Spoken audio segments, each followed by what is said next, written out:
जय हिंद दोस्तों। मैं फिर से हाज़िर हूँ आपके लिए एक नई वीडियो लेकर। तो आपका बहुत बहुत स्वागत है हमारे नए YouTube channel GK with Harish sir में। और वीडियो देखने से पहले मैं आपको बता दूं, अगर आप इस चैनल पर नए हैं तो इसे सब्सक्राइब कर सकते हैं। अगर आपको वीडियो अच्छी लगे तो आप लाइक कर सकते हैं, कमेंट कर सकते हैं और शेयर कर सकते हैं।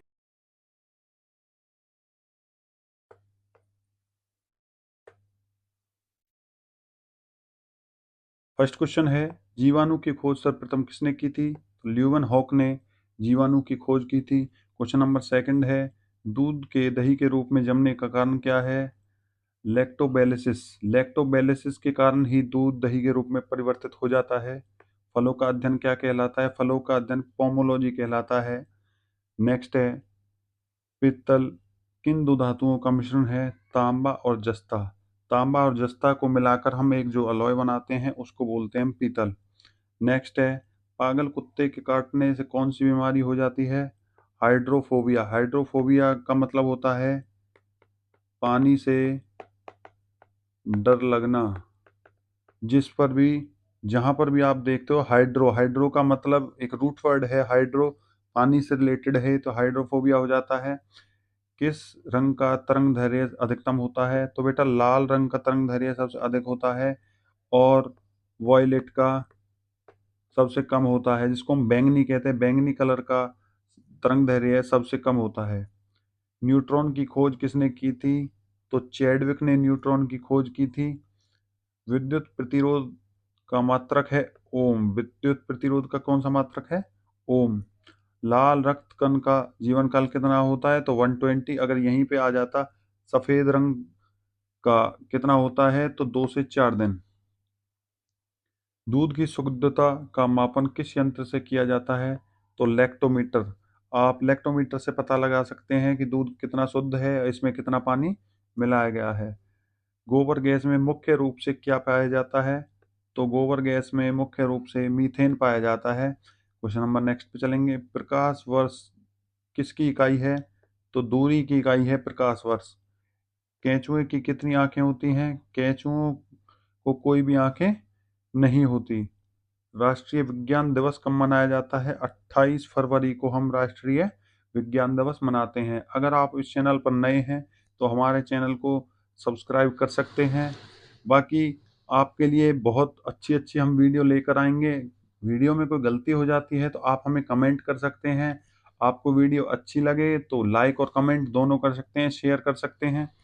भोजन की उपस्थिति ऊर्जा को मापा जाता है। तो बेटा कैलोरीज में हम भोजन में उपस्थित ऊर्जा को मापते हैं। जैसा हम कुछ खाते हैं तो हमें उससे कितनी कैलोरी मिलती है। आप कुछ भी खाने के लिए लेके आते हो तो आप देखोगे उसके ऊपर लिखा होता है कि 100 ग्राम में इतनी कैलोरी हैं, 200 में इतनी कैलोरी हैं, तो ऐसा होता है। नेक्स्ट पे चलते हैं, पृथ्वी की स्थिति और संरचना के अध्ययन को क्या कहा जाता है? भूविज्ञान इसको हम बोलते हैं। पचे हुए भोजन का अवशोषण होता है छोटी आंत में। टेलीविजन का आविष्कार किसने किया था? जे.एल. बेयर्ड ने। हीरा चमकदार क्यों दिखाई देता है? सामूहिक आंतरिक परावर्तन के कारण हीरा हमें चमकदार दिखाई देता है। मनुष्य के रक्त का पीएच मान कितना होता है? तो 7.4 मनुष्य के रक्त का पीएच मान होता है। 7 पर ये न्यूट्रल होता है, हाईएस्ट ये 14 होता है और कम से कम ये 0 होता है। बारूद बनाने के लिए किस रसायन का प्रयोग किया जाता है? तो बेटा बारूद बनाने के लिए हम सल्फर का प्रयोग करते हैं। पृथ्वी पर सबसे अधिक मात्रा में पाए जाने वाले धातु तत्व कौन सा है? एल्यूमिनियम। तो बेटा एल्यूमिनियम सबसे ज्यादा पाए जाने वाला तत्व है। उसके बाद है, मोती मुख्य रूप से किस पदार्थ का बना होता है? तो बेटा कैल्शियम कार्बोनेट का मोती बना हुआ होता है। मानव शरीर में सबसे अधिक मात्रा में कौन सा तत्व पाया जाता है? तो बेटा मानव शरीर में सबसे ज्यादा ऑक्सीजन पाया जाता है।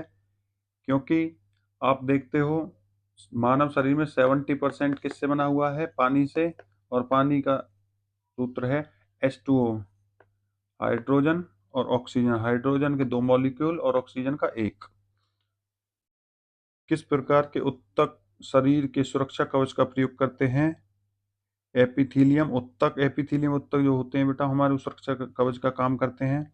मनुष्य ने सर्वप्रथम किस जंतु को अपना पालतू बनाया था? तो कुत्ता को अपना पालतू बनाया था सबसे पहले।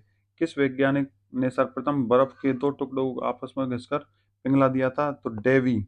डेवी ने सर्वप्रथम ऐसा किया था कि बर्फ के दो टुकड़े लिए और उनको आपस में घिसकर उसको पिघला दिया था। गुब्बारे में कौन सी गैस प्रयोग में लाई जाती है? तो हीलियम गैस, क्योंकि बेटा हीलियम सबसे हल्की गैस होती है, जिससे कि जो गुब्बारा है वो हवा में उड़ जाता है। आरसीबी का निर्माण कहाँ होता है? आरसीबी का निर्माण होता है अस्थि मज्जा में। जैसा कि कोई भी हमारी हड्डी है बड़ी वाली, ये इस तरीके से जैसे हड्डी होती है, मैं आपको बना के दिखा देता हूँ। लगभग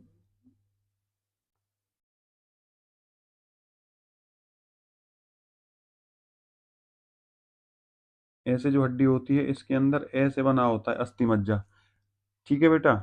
लाल रक्त कणिकाओं का जीवन काल कितना होता है? 120 डेज, या शायद ये पहले भी आ चुका है क्वेश्चन। श्वेत रक्त कणिका WBC का जीवन काल कितना होता है? 2 से 4 दिन।